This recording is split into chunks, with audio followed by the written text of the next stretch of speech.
The Life and Adventures of Robinson Crusoe, by Daniel Defoe. Chapter 2. Slavery and Escape. That evil influence which carried me first away from my father's house, which hurried me into the wild and indigested notion of raising my fortune, and that impressed those conceits so forcibly upon me as to make me deaf to all good advice, and to the entreaties and even the commands of my father, I say, the same influence, whatever it was, presented the most unfortunate of all enterprises to my view, and I went on board a vessel bound to the coast of Africa, or, as our soldiers vulgarly called it, a voyage to Guinea. It was my great misfortune that in all these adventures I did not ship myself as a sailor,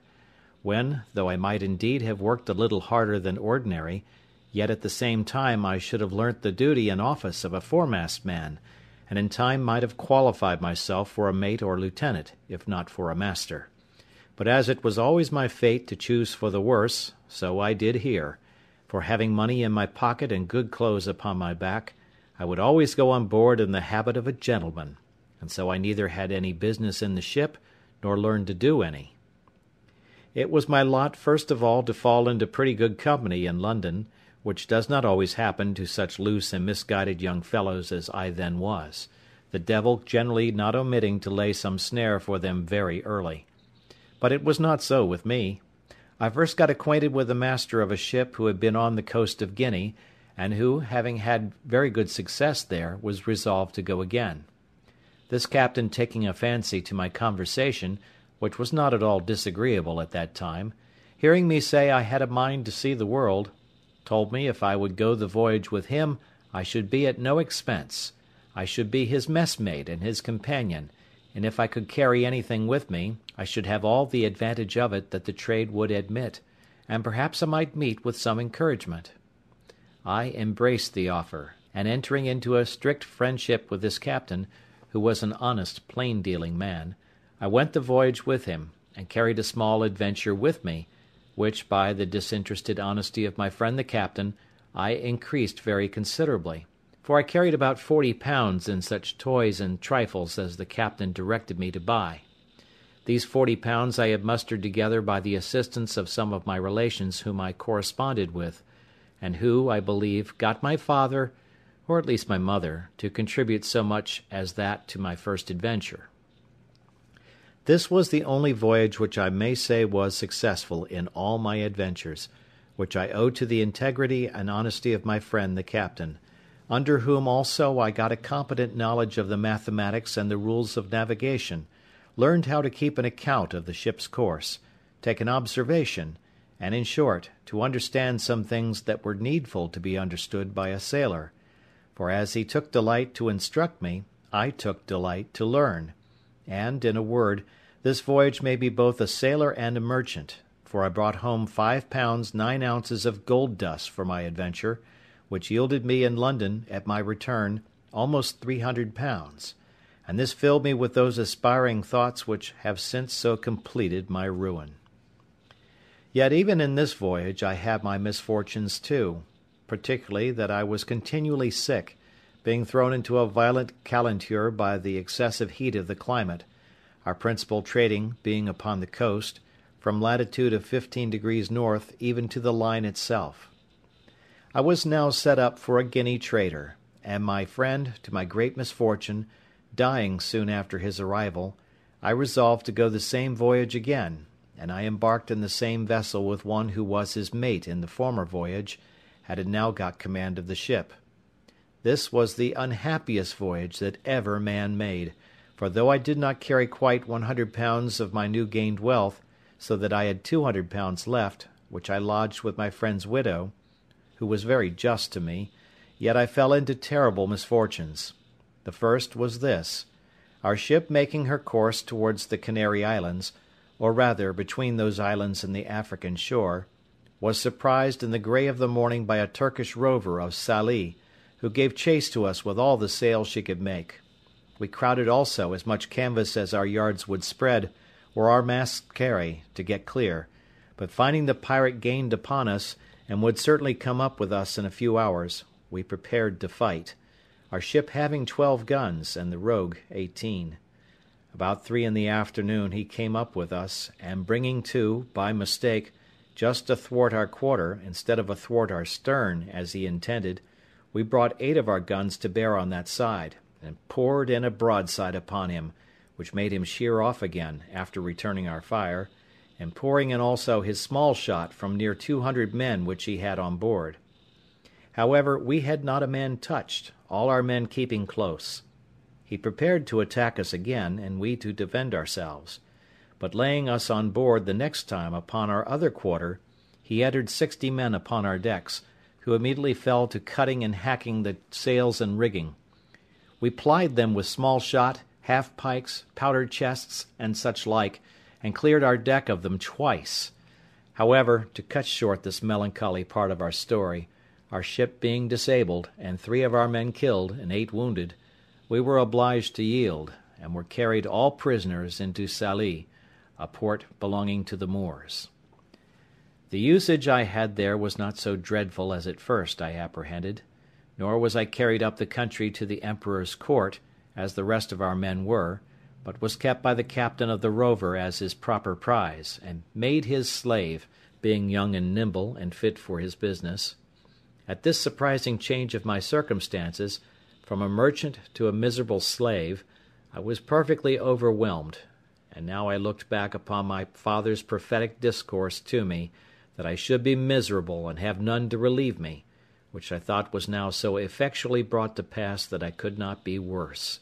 For now the hand of heaven had overtaken me, and I was undone without redemption. But, alas, this was but a taste of the misery I was to go through, as will appear in the sequel of this story. As my new patron, or master, had taken me home to his house, so I was in hopes that he would take me with him when he went to sea again, believing that it would some time or other be his fate to be taken by a Spanish or Portugal man of war, and that then I should be set at liberty. But this hope of mine was soon taken away, for when he went to sea, he left me on shore to look after his little garden, and do the common drudgery of slaves about his house, and when he came home again from his cruise, he ordered me to lie in the cabin to look after the ship. Here I meditated nothing but my escape, and what method I might take to effect it, but found no way that had the least probability in it, nothing presented to make the supposition of it rational, for I had nobody to communicate it to that would embark with me, no fellow-slave, no Englishman, Irishman, or Scotchman there but myself, so that for 2 years, though I often pleased myself with the imagination, yet I never had the least encouraging prospect of putting it in practice. After about 2 years, an odd circumstance presented itself, which put the old thought of making some attempt for my liberty again in my head. My patron lying at home longer than usual without fitting out his ship, which, as I heard, was for want of money, he used constantly, once or twice a week, sometimes oftener if the weather was fair, to take the ship's pinnace and go out into the road a-fishing, and as he always took me and young Moresco with him to row the boat, we made him very merry, and I proved very dexterous in catching fish, insomuch that sometimes he would send me with a Moor, one of his kinsmen, and the youth, the Moresco, as they called him, to catch a dish of fish for him. It happened one time that going a-fishing in a calm morning, a fog rose so thick that, though we were not half a league from the shore, we lost sight of it, and rowing we knew not whither or which way, we laboured all day, and all the next night, and when the morning came we found we had pulled off to sea instead of pulling in for the shore, and that we were at least 2 leagues from the shore.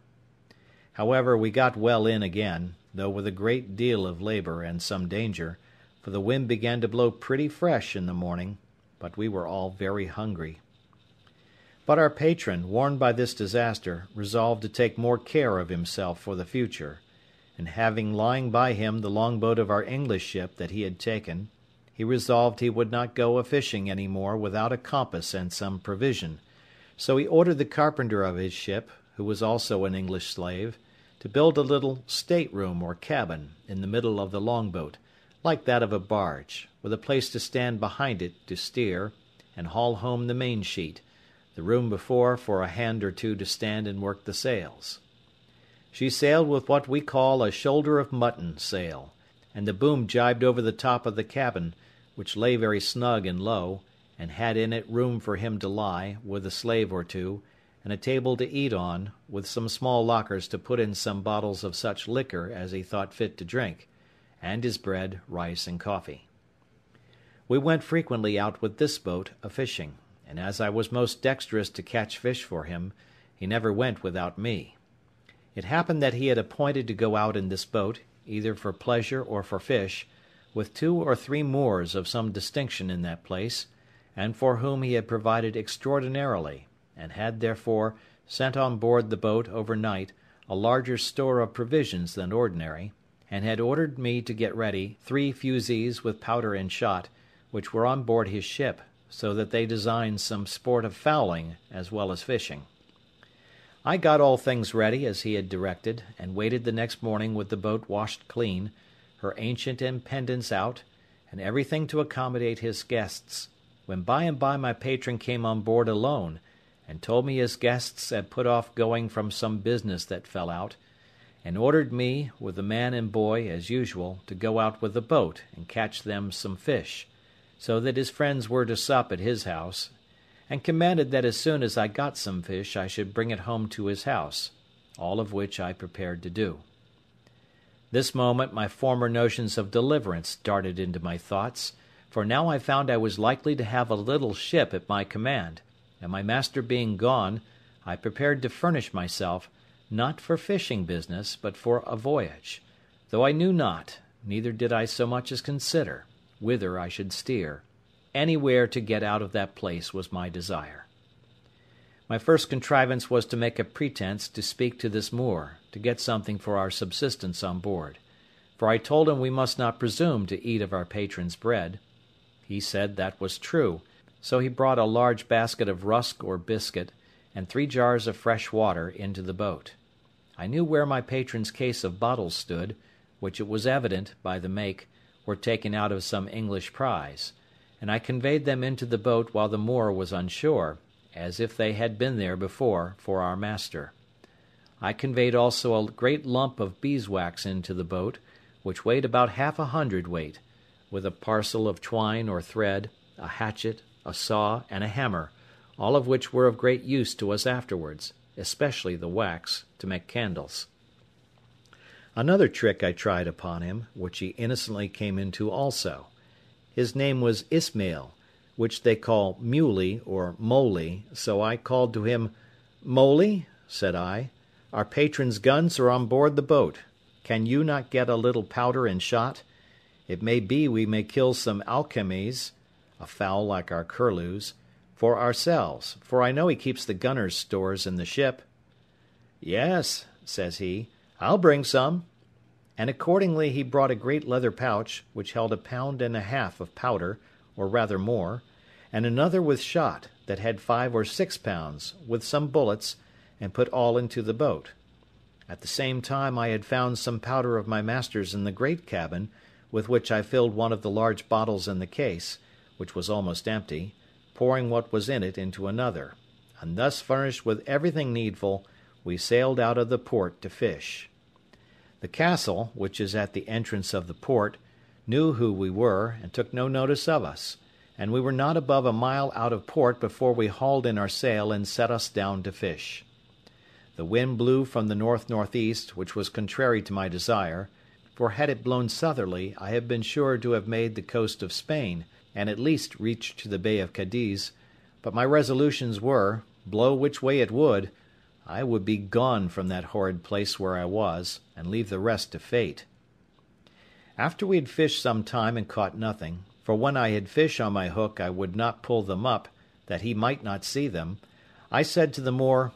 "This will not do, our master will not be thus served, we must stand farther off." He, thinking no harm, agreed, and being in the head of the boat, set the sails, and, as I had the helm, I ran the boat out near a league farther, and then brought her to, as if I would fish, when, giving the boy the helm, I stepped forward to where the Moor was, and making as if I stooped for something behind him, I took him by surprise with my arm under his waist, and tossed him clear overboard into the sea. He rose immediately, for he swam like a cork, and called to me, begged to be taken in, told me he would go all over the world with me. He swam so strong after the boat that he would have reached me very quickly, there being but little wind, upon which I stepped into the cabin, and fetching one of the fowling pieces, I presented it at him, and told him I had done him no hurt, and if he would be quiet, I would do him none. But, said I, you swim well enough to reach to the shore, and the sea is calm. Make the best of your way to shore, and I will do you no harm. But if you come near the boat, I'll shoot you through the head, for I am resolved to have my liberty. So he turned himself about, and swam for the shore, and I make no doubt but he reached it with ease, for he was an excellent swimmer. I could have been content to have taken this Moor with me, and have drowned the boy, but there was no venturing to trust him. When he was gone, I turned to the boy, whom they called Xury, and said to him, Xury, if you will be faithful to me, I'll make you a great man. But if you will not stroke your face to be true to me, that is, swear by Mahomet and his father's beard, I must throw you into the sea too.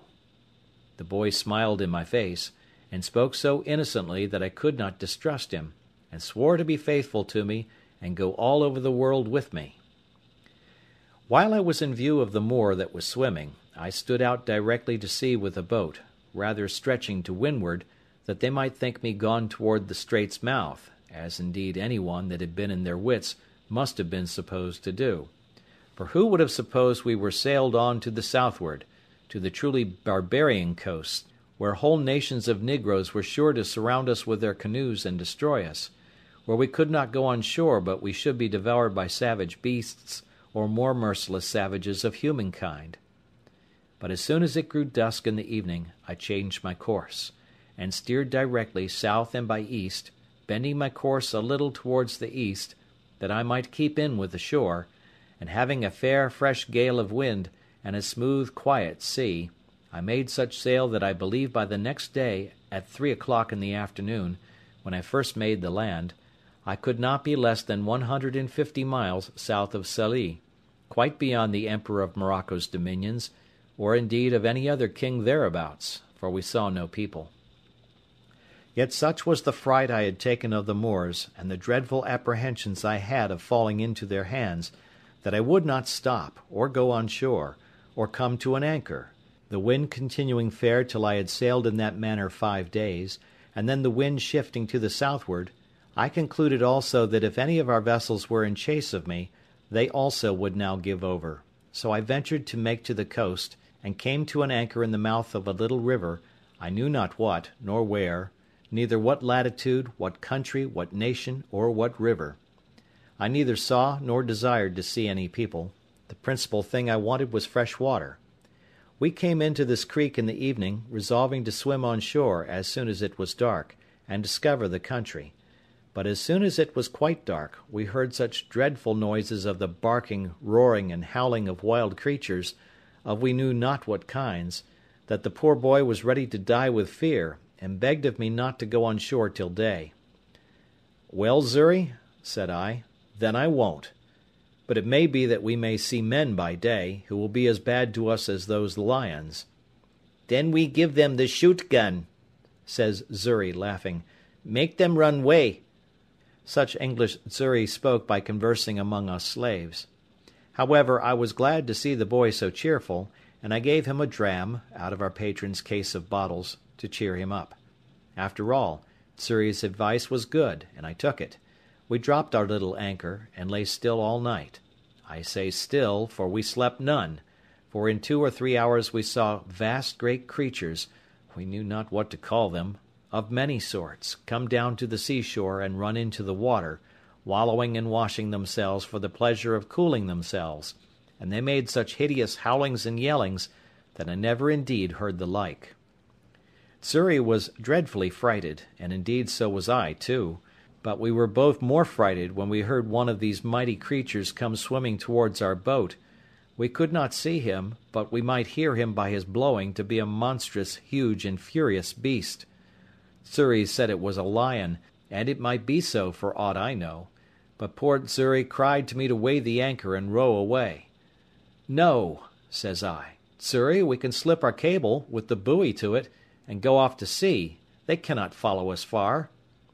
I had no sooner said so, but I perceived the creature, whatever it was, within 2 oars' length, which somewhat surprised me. However, I immediately stepped to the cabin door, and taking up my gun, fired at him, upon which he immediately turned about and swam towards the shore again. But it is impossible to describe the horrid noises and hideous cries and howlings that were raised, as well upon the edge of the shore as higher within the country, upon the noise or report of the gun, a thing I have some reason to believe those creatures had never heard before.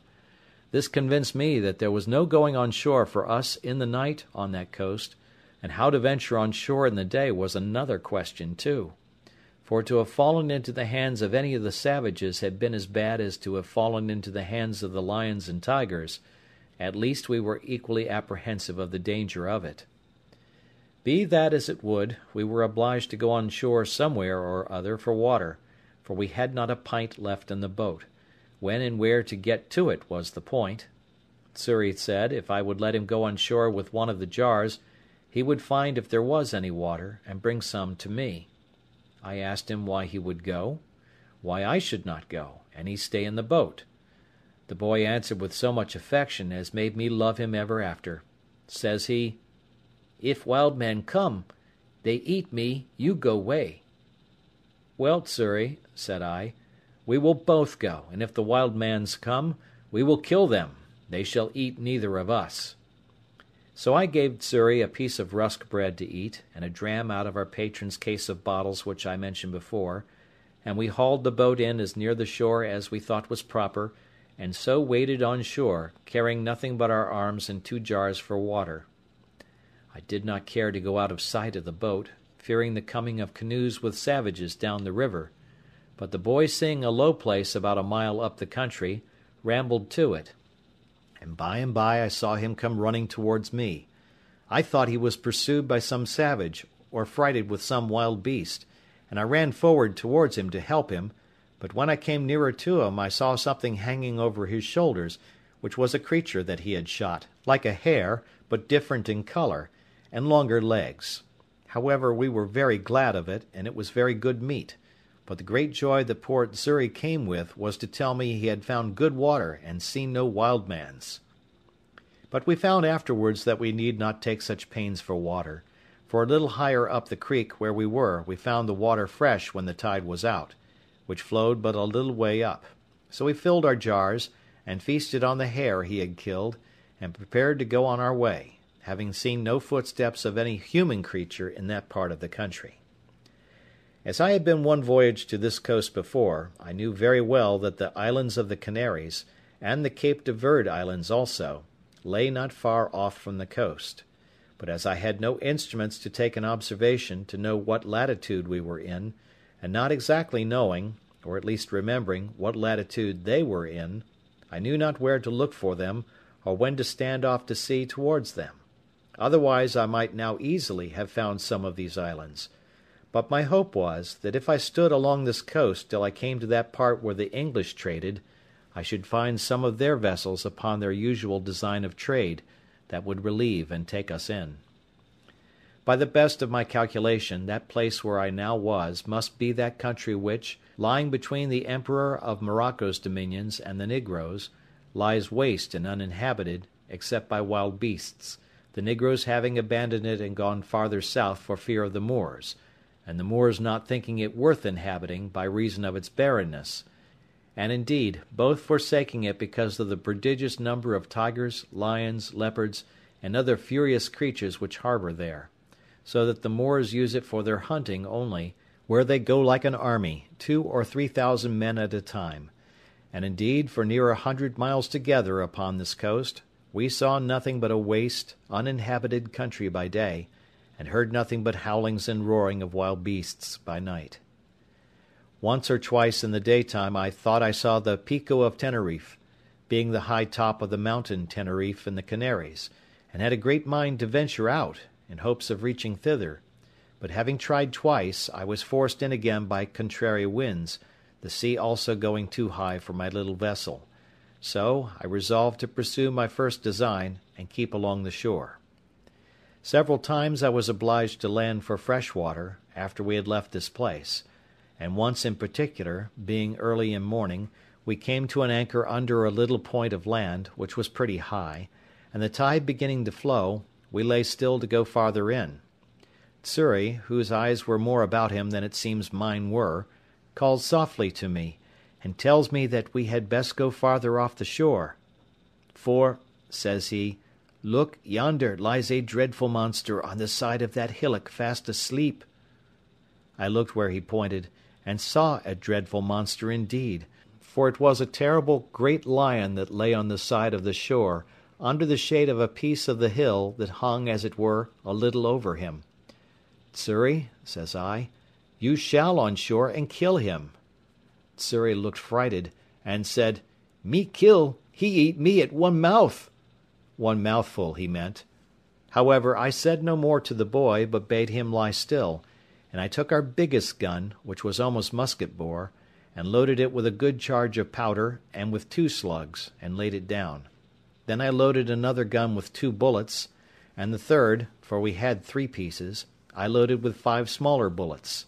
I took the best aim I could with the first piece to have shot him in the head, but he lay so with his leg raised a little above his nose, that the slugs hit his leg about the knee and broke the bone. He started up, growling at first, but finding his leg broken, fell down again, and then got upon 3 legs, and gave the most hideous roar that ever I heard. I was a little surprised that I had not hit him on the head. However, I took up the second piece immediately, and though he began to move off, fired again, and shot him in the head, and had the pleasure to see him drop and make but little noise, but lie struggling for life. Then Xury took heart, and would have me let him go on shore.